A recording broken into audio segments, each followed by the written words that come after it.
The FDA is set to approve the Pfizer vaccine for kids as young as 12. Why everything seems so expensive right now. And may the 4th be with you. Disney goes all out for Star Wars Day. Tuesday Need to Know. Let's go.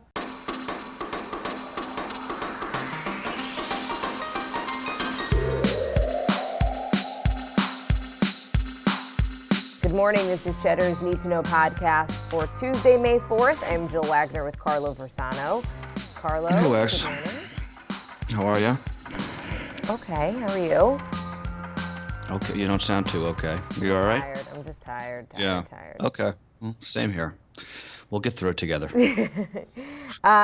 New York, New Jersey, and Connecticut will allow most businesses to operate at full pre-COVID capacity beginning on May 19th, a major milestone as the country starts to get back to some normalcy. The New York City subway also resuming 24-hour service that weekend. As an incentive, New Jersey is offering a free beer at a number of state breweries to anyone who shows their vaccination card. In Florida, Governor DeSantis has lifted all remaining COVID restrictions in the state, effective immediately, citing the widespread availability of vaccines. And overseas, the EU is recommending that member states open their borders to fully vaccinated travelers in time for the summer tourism season. So New York City Mayor Bill de Blasio came out last week and said July 1st, New York City is going to reopen. So Cuomo, of course, has to one-up him because that's the whole dance here between these two guys, right? Everything in New York is dependent on the ego of our governor, which often works to our advantage, like in this case. So look, this is great news. As I love what New Jersey is doing with the free beer. Let's one-up them, New Yorkers. Let's give people 2 beers at New York breweries. What are we doing? What are we doing? Let's keep thinking creatively. Let's give people money. What does it take? But how about this? I love this in the Wall Street Journal. Just a sign that we may be turning the corner here. In the past few weeks, pants with buttons and zippers have begun outselling those with drawstrings or elastic waistbands at LL Bean, according to the Journal. So I think there's going to be a lot of people refreshing their wardrobes this summer as they go out into the world again, based on the weight they may have gained or lost. I know some people actually lost weight because we've heard from them. I don't know how. I put on a pair of quote unquote hard pants for that baby shower last weekend, and it wasn't pretty. I'll put it that way. Did you see Will Smith's post on Instagram? Amazing. I put it in the newsletter today. Yeah. I love it. He was he was not looking great, but he was basically, what did he caption it? He was just like I'm in the worst shape of my life. Never been more out of shape in my life. He's never been more relatable in his life. Yes, exactly. It was much appreciated. In New York, the positivity rate now is 1.94%. At least it was yesterday. So that's huge. We kind of had plateaued and could not get under the 3%, 4%. So that's pretty big news. The other really big news on the pandemic beat, the FDA reportedly set to approve the Pfizer coronavirus vaccine for adolescents aged 12 to 15 in the coming days. Pfizer reported a month ago that trials showed the vaccine was at least as effective in that age group as it is in adults, and actually more so. The amended emergency authorization could go a long way in ensuring that middle and high schools are open in the fall, and it would also help the country get a little closer to herd immunity. Some experts think reaching that threshold is really not going to happen, given the rate of vaccine hesitancy among adults. Nearly half of Republicans say they won't get the shot, and actually on all of these new Trump websites, there's directions on how to forge a vaccination card. This is what it's come to. Is that true? Oh my God, I didn't hear that. That's so depressing. Okay, well, let's stick with the good news here. If and when the FDA does this EUA for adolescents, that's going to get us a couple points closer to herd immunity, I think. There was this big piece in the New York Times yesterday about herd immunity that I think scared a lot of people, at least some of the people that I was talking to. The gist of the article was about how some experts think that what you said, it's just not going to be possible. So a couple of things on that. Number one, if you've been listening to us, you knew all this already, right? We've been talking about this for months now. It's not about getting to COVID zero. It's about containing the virus. I think we just got to remember that. We're not going to get rid of this thing for good, but that's okay. That's okay, right? We're still going to be able to contain it. We already are. And the second thing is, none of these stories ever account for the people who had COVID who aren't getting vaccinated, right? So if you assume 30% of the country has been infected at some point, which I think is probably about right, some percentage of those people are not getting vaccinated. But that's why in Israel you saw the case numbers start to really bottom out at about 50% of vaccine uptake, because there's some natural immunity that's not being accounted for. Is that making sense, right? So that said, the vaccine reluctance among Republicans, 50% or more, really bad. I'm not saying it's not. And again, this just goes back to my point about mandating vaccines for work or school, restaurants, whatever. By not doing that, we're pretty much giving, the worst behaving members of society veto power over our way of life, which is infuriating if you're somebody who has been taking this virus seriously and got vaccinated. By the way, because a couple people have written in asking, since I mentioned a while back that Becky was waiting until she gave birth to get vaccinated. She's now in the process of being vaccinated. She just wanted to wait until 35 weeks. So yes, so we're almost fully vaccinated in this house, which is great. But just back to the politics. I mean, imagine if we had a functioning political system in this country, and we had like Biden and Trump doing a joint press conference from the Rose Garden, or even like a commercial that aired on primetime TV talking about why you should get vaccinated. I don't even know if that would help at this point, but it'd be fun to imagine, right? Yeah, I mean, it's too late, and I think you talked about this, just the psychology of not wanting the vaccine. It's so ingrained that I think it's going to be hard to overcome. I'm not sure if Becky's going to be breastfeeding or not, and that's not any of our business, but if she is, she'll be able to pass those antibodies on to the baby. Yeah, that's the whole idea. Yep. Okay, file this under legitimately shocking. I don't know why my voice just cracked. I guess I really am shocked about this, Carlo. Bill and Melinda Gates have announced that they are divorcing after 27 years of marriage. That is not funny. I'm still just laughing at that. I decided to go back to puberty or something. A joint statement from the couple appeared to come out of nowhere, reading, quote, "After a great deal of thought and a lot of work on our relationship, we've made the decision to end our marriage. Bill Gates is worth about $130 billion. He actually became a billionaire at the age of 31. The Bill and Melinda Gates Foundation has about $50 billion in assets. Financial details of the split are not clear. The settlement could set a record. They have 3 kids, so they're asking for some privacy. And I say we give it to them."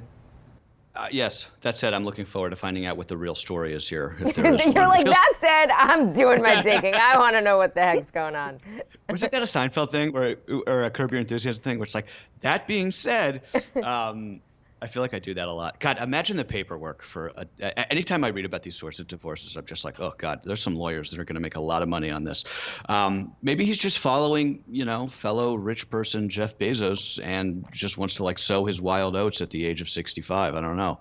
Bezos' settlement, by the way, with Mackenzie Scott was $38 billion. So this could definitely set that record. And by the way, Bill and Melinda Gates say that they will continue to co-chair that philanthropic organization even post-divorce, so that's good. There's a really funny meme of Jeff Bezos, it's like the before and after of Jeff Bezos, where he's totally jacked and, head shaven, and it's like Bill Gates staring at this thinking, it's my time.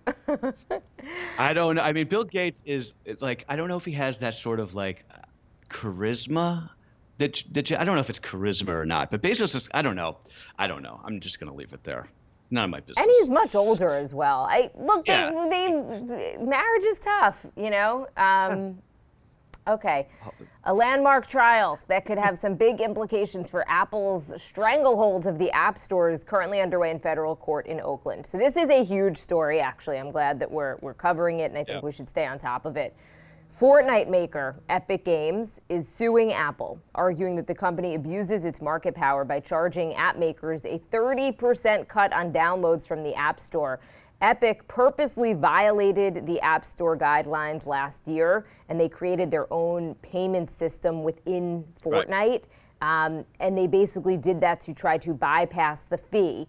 And that's what started this whole suit. Apple argued in the first day of testimony yesterday that it doesn't want to be Android, and that the reason that the iPhone is considered to be a more secure device is because Apple keeps such tight control of the ecosystem. I will say that's not totally true, because a lot of apps on the App Store are not legit. They argue that these apps go through a lot of scrutiny, but Apple could be doing a much better job. A lot of the apps are totally not what they claim to be, right, etc. So I don't personally think that argument holds water. Apple's expected to win here, by the way.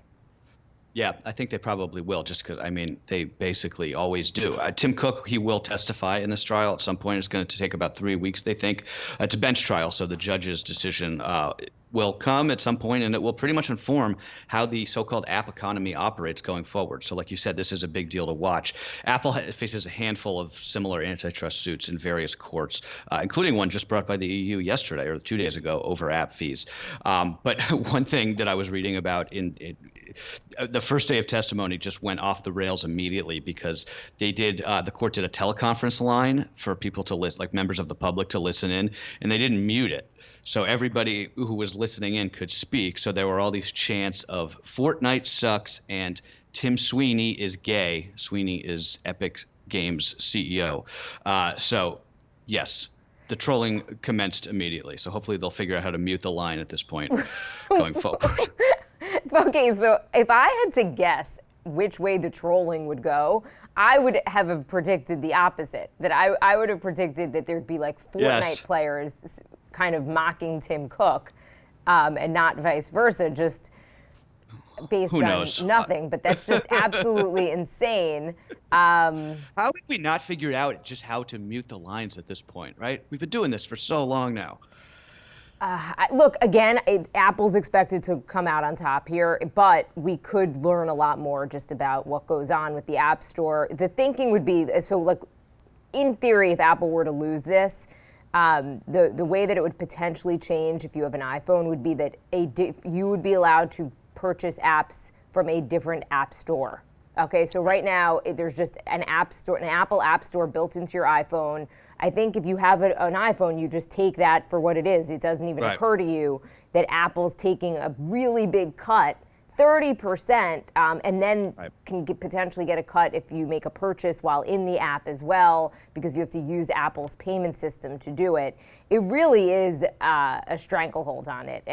I don't know how they're not saying it's a monopoly. I mean, the only other, I guess, it's a duopoly because it's, I guess Android's the only competitor. But, with a little bit of light on the issue, perhaps it'll change. And if you think it doesn't affect you, these companies pass all those costs, obviously, on to the consumer. So it's not just, even if you don't play Fortnite, it's not just Fortnite. It's a million and one other apps that are certainly not eating that cost. We all pay for it. And just before we move on, I think one way to look at it is like the old days of desktop computers, where it's like you can download any software you want from any place, but that's also how those computers end up getting loaded with viruses and malware and, God knows what else, right? Oh, yes, I'm aware. What was it called? Napster? I feel like I downloaded so many songs on Napster and crashed my computer when I was in grad school. God. It was a disaster. Napster and LimeWire. Yep, that was it. If you are a regular listener of this podcast, you know that I like to make a little fun of Carlo for being on the lumber beat. But these shortages are real. Carlo, you have been ahead of the game here. Houses, new cars, semiconductors, pet food, etc. What they all have in common is that the price of basically all the raw materials is really high, and no one really knows when or if the costs are going to level off. So the price of lumber has tripled in the last year, as we know, and the ripple effect means fewer new homes are being built, part of the reason the housing market is so hot. Rubber prices have hit a 4-year high in February, and this could trickle down to many different products, especially tires. And that's just a couple of examples. But, Janet Yellen, and it's a little bit of a different issue than inflation, just because we're printing so much money for basically everything. But things are much more expensive now. They just are. Yeah, it's something to keep an eye on for sure. $5 gas in Los Angeles yesterday. I saw, amazing, $6 for premium. Aluminum, steel, drywall, all up at as much as 20%. My parents, like I said the other day, they were going to try and reside the house. The contractor came back and was just like, we can't even. There's not even if I wanted to do this, I couldn't. There's no lumber, right? There's no wood, so I can't even give you a quote. It's amazing. But yeah, the Fed has said that it thinks that these problems are temporary and they'll start to shake out as the pandemic pandemic recedes, people go back to factories to work and whatnot. But the White House is probably keeping very close attention to signs of inflation, something that they really cannot afford as we try and get this recovery going, right? Yeah, there's reports there's going to be chlorine shortages this summer. I so saw if you've got that, a pool, which I do and was very excited about, good luck. Also, I was thinking about we were going to buy a little playground for my daughter and put it in the backyard. There is not a playground to be found. The wait list, they're all sold out. If you go on Home Depot or any of these websites, they're just... Everything. Yeah, everything is sold out. We ordered a new couch for this apartment, I don't know, 2 months ago now, and it's still, I don't even know where it is, in the Suez Canal. I don't know. I was talking to my friend who's an anchor down in Texas, and he said that he bought a house at the end of last summer, and they still don't have furniture. He said there weren't even microwaves in the stores. They needed a microwave, and he had to buy a second-hand microwave. It's just madness. It's totally madness. First world problems, what can we say? Yes, truly. Today is Star Wars Day, May 4th, get it? And there are deals everywhere for the Star Wars fan in your life, from a Baby Yoda edition of Monopoly to a wireless charger that looks like the Millennium Falcon. Disney, of course, going all out too, releasing a new Star Wars series. It's called The Bad Batch, plus a Simpsons crossover short and plenty more on Disney+.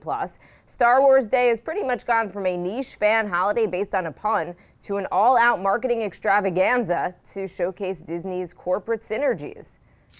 Just as Disney bought Lucasfilm, of course, because that's what Disney does, right? Love them or hate them, their whole thing is they get IP and then they sort of grind it into, this cultural monolith. Today's, case in point, today's Yankees-Astros game, which is on ESPN, is going to be Star Wars themed. I'm not even exactly sure what that means, but it sounds like the analysts are being forced to dress up as Star Wars characters, which is just kind of funny.